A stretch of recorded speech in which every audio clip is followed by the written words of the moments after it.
Welcome everyone to Leaders Exchange. I'd like to welcome our guest today, Ellie Olson. Thank you for joining us today, Ellie. Hello. Thank you, Rhonda, so much for having me today. Excellent. Let me tell you a bit about Ellie before we get started so that you know who we're talking to. So, Ellie Olson is currently a middle school, high school principal at Cuba City Community Schools in Wisconsin. After high school, Ellie attended UW Platteville and earned a bachelor's degree in elementary education with a minor in mathematics. She then taught middle school math for 12 years at Lomira Middle School. While teaching, Ellie earned a master's degree in education from Olivet Nazarene University and an educational leadership degree from Marian University. She transitioned into an elementary principal position and then worked at CESA 6 for 3 years before being hired at Cuba City Community Schools. During her time in administration, Ellie has become certified as an executive coach through IPAC. She is an associate certified coach through the International Coach Federation. Ellie's professional goal is to be a catalyst for change for improvement of individuals and teams. Joy is Ellie's core value, with the understanding that joy is different for everyone, and helping people find their joy through personal and professional growth drives Ellie each day. An interesting fact about Ellie is that she learned the value of hard work by growing up on a family dairy farm and would never want to change the way she was raised. That's cool, a dairy farm. That's interesting. Yes. Yep. So tell me, Ellie, just to get a little bit of idea, how long have you been working as a principal? So I was an elementary principal for 2 years, and then I worked at CESA 6 for 3 years, which is an educational agency in Wisconsin. There are 12 of them. Hmm. And I worked there for 3 years, and then I am now in my fourth year as a middle school, high school principal in my current position. Oh, So cool. 6 years total as a principal. So if you had to go back in time and give your younger self some advice, what would you say as a younger person starting out at this now? That is a great question.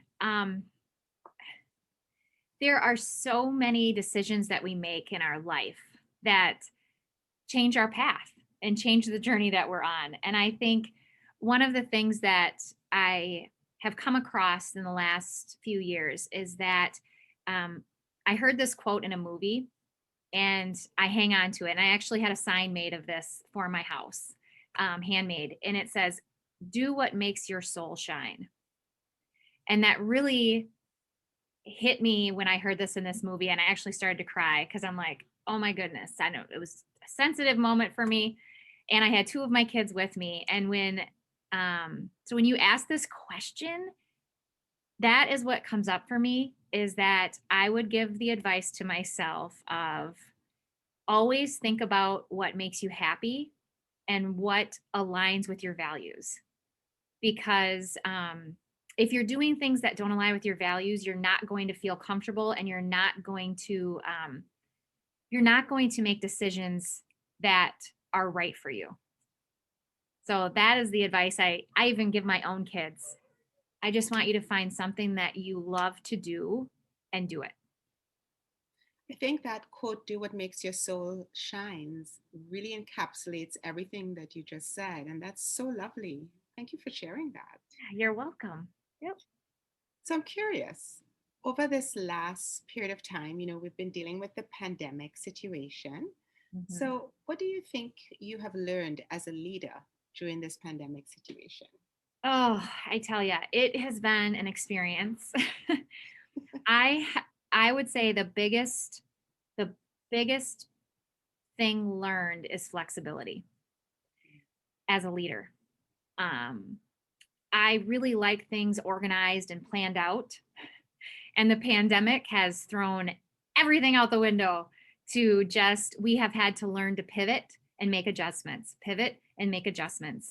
And I think that has definitely been the biggest lesson through this experience is learning how to be flexible and helping others be okay with that too, because it's hard. that can be really hard. And so our theme this year actually in our school is being flexibility. Just know that things may change quickly and we'll be okay because we're going to do it together.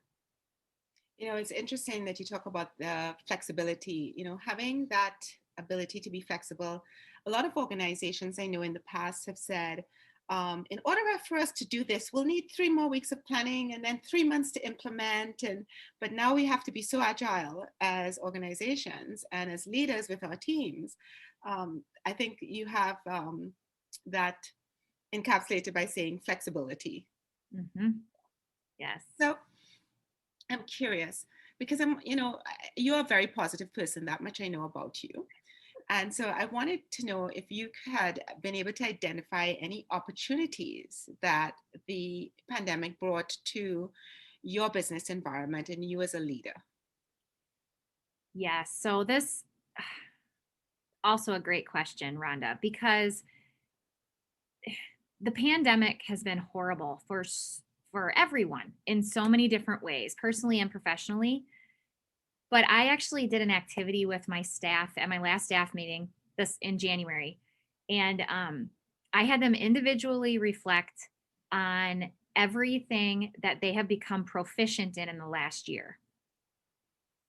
And they jotted down into I wanted to do it on their own first, and then I put them into breakout rooms on our virtual meeting that we were in, and they created that. Then they talked about their lists, and they put everything that they had together into one location, and then we came back together as a whole group and talked about it, and it was amazing to see all of the things my staff has become proficient in the last year.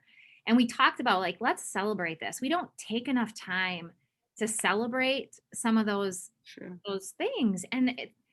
And so I wanted everybody to visually see everything they've become proficient in, and let's celebrate that, and then let's not lose these things.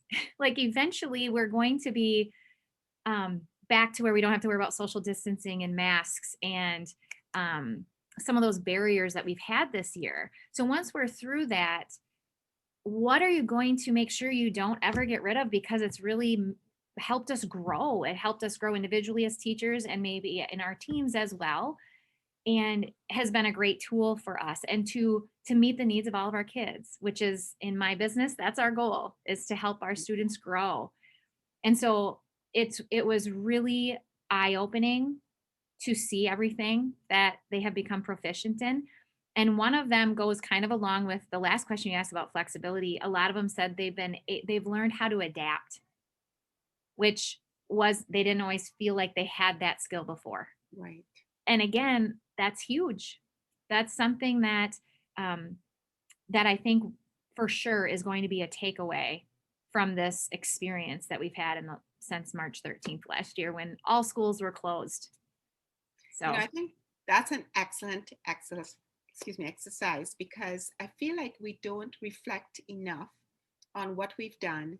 And if we don't take the time to reflect, we really don't recognize what we've accomplished. So I think that's a really, really good exercise that all leaders should actually think about doing with their staff. yeah, and it was eye-opening. And I think I wanted them to do it individually first. And then, like I said, they did it in their teams, because a Right. lot of other things came up that they forgot themselves. Oh yeah, I'm good at, I can do that now too. So the list got bigger, which is what we were looking for. And then to be able to share that, I did share it with our school board, just because it's powerful. Again, something to celebrate. We Yes. Taking that time to celebrate is also a crucial piece. It's so important. So very important. Yeah. So going on another side of the spectrum, Mhm. what has been your most difficult decision during this time as a leader? Oh, another fantastic question. So, um, most difficult decision. I would say, as a school system, we decided as an admin team and and with our school board, we decided we were going to open face to face on the first day of school, September 1. Um, that that was probably the biggest decision for sure, because then that included about 600 million other decisions to follow. So that decision was something that, we had surveyed our parents, we had surveyed our staff, and and it was very clear that after last spring, when we could not be with our students face to face, that was the direction our community and our teachers and all of our stakeholders, that's really what the majority was screaming, like, let's open face to face. So we opened our school of almost 400 students, because I have grades 6 through 12, 400 students face to face on September 1st. And so that decision was a big one in this pandemic that we were in, with so many schools not doing that. And I'm super excited and pleased to share that we just finished first semester last week. So we are halfway through our school year, and I'm going to knock on wood, but we have not had to close at all Very good. because of COVID. Our mitigation strategies that we've put in place are doing what we need them to do. We're doing everything we can with social distancing. We have protocols in place and handbooks around just the pandemic, so that staff and students and families and anyone that comes in our building understands the expectations. So that one decision of, let's go face to face, because we do truly believe best for kids is to be face to face in that learning environment. Educationally, it is mental health, so important of our students to be in school. And so we're very proud of that one decision of coming face to face, and now being at the end of January and feeling success with that. You know, I think we forget that when we make one decision, that involves a series of other decisions, like you said. I think that was a really good point, because as a leader, we need to remember when we make a decision that there are several decisions that go along with that, and we need to consider all those different routes that will be impacted by that decision.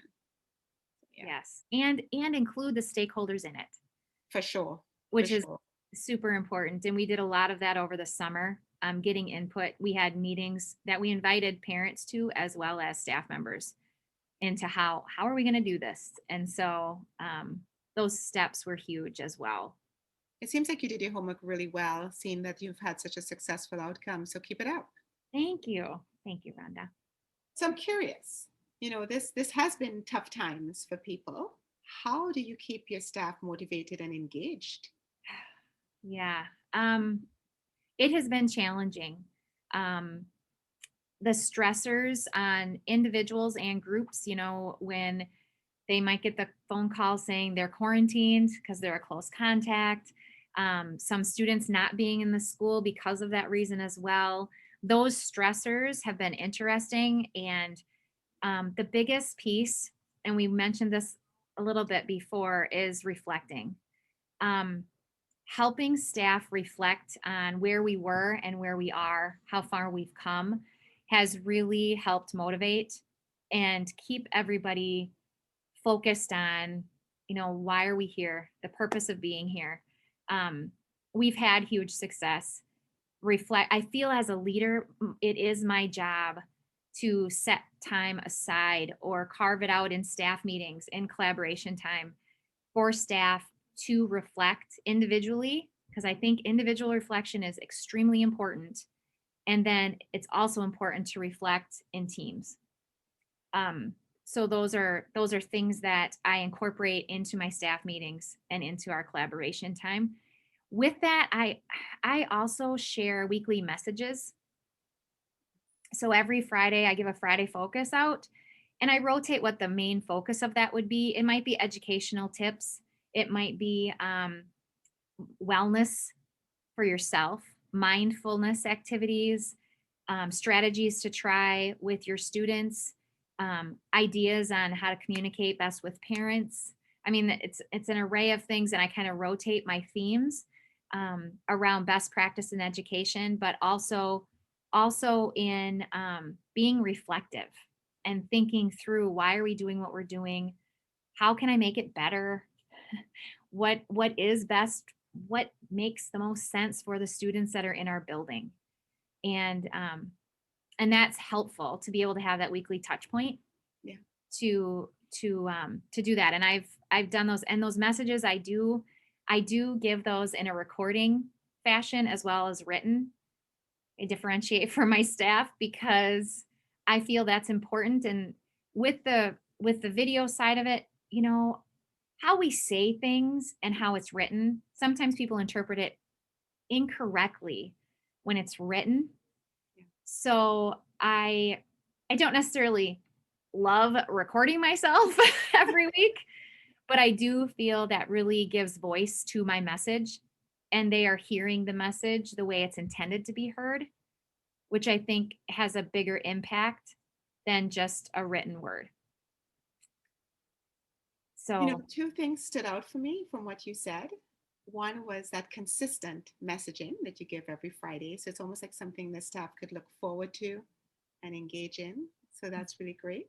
But the other thing that really stood out for me is you talked about talking to your staff about the why. Why are we doing what we're doing? I think when staff understand and leaders understand the why are they doing the job they're doing today?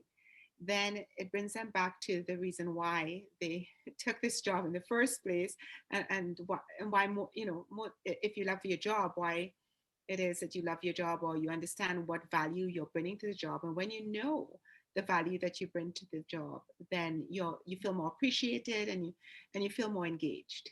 So I really like that. thank you. Last question for you, Mhm. Ellie, if you don't mind, is what advice would you give to other leaders today? Oh, um, my advice to other leaders would be to take care of yourself. I know that we hear that and we read about it. And I think what is hard, this is not easy. And I think that we almost need to give ourselves permission to do that. And it's a struggle.